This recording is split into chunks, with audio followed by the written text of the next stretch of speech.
Henry, my co-founder, and I actually tried to launch Spotship before I went to do the MBA at INSEAD. And we failed to raise funding. Neither of us had any technical skills at all. So we were trying to raise money in order to pay for software engineers to build an MVP, to essentially raise more money to eventually build a business.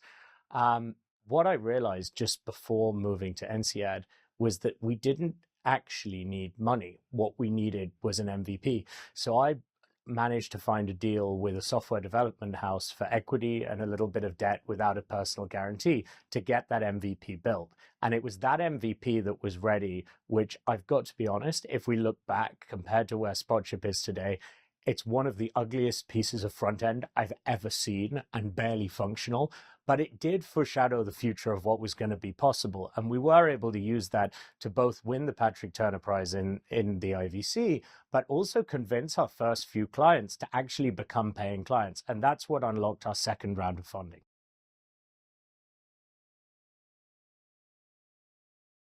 I had an absolutely amazing time studying at INSEAD. And I think for people wanting to pursue a general management career path, whether that being in more old-fashioned companies or in startups, I think there are a few courses in the world that can give you that breadth and that understanding.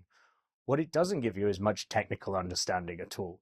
So in terms of taking our product from something really ugly and non-functional to the thing of beauty that delights users today, what we really realized is we actually needed to hire front-end engineers, which sounds insane looking back, because I come from the world of finance where people are still using Bloomberg, which looks like it's from the 70s.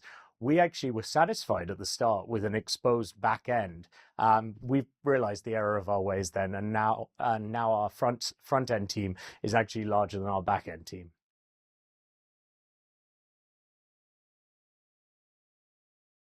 Spotship set out from the very early days to be an online platform for shipbrokers to find the perfect ship for a cargo in minutes rather than days. Um, but now, if you look at our business, the bigger part of it is actually providing these AI services in a completely automated way to other larger tech players in the shipping market.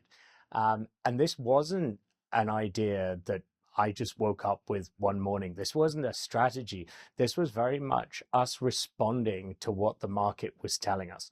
So for me, the biggest win of Spotship's history was the inception of this strategy, which is when I was called in.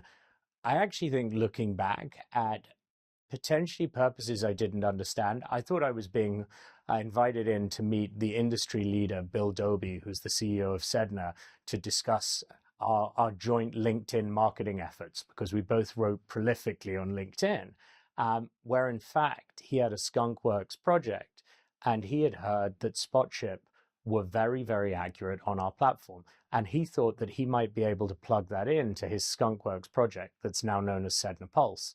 And it was at that point, originally, I wasn't sure about whether we wanted to be open and collaborative with the systems we'd built, because this really was our kind of killer market advantage. But we decided to take that leap, to take that opportunity. And last year, that actually came to be responsible for about 80% of our total revenue pool. Not just Sedna, but the other large contracts that look very much like Sedna that have followed in its wake.